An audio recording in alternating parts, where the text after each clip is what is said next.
বাঁচালে তুমি আমার। কার জন্য বাঁচবো আমি বলো, কার জন্য বাঁচবো আমি?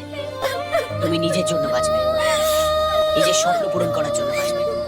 আর যে লোকটা তোমাকে সবার সামনে অপমান করলো তাকে দেখিয়ে দাও যে তুমি অন্য কারো সাহায্য ছাড়াই মাথা উঁচু করে বাঁচতে পারো। তুমি আমেরিকায় গিয়ে এমএস করতে চেয়েছিলে না? তুমি তোমার সেই ইচ্ছাটা পূরণ করো। আমি তোমার পাশে আছি।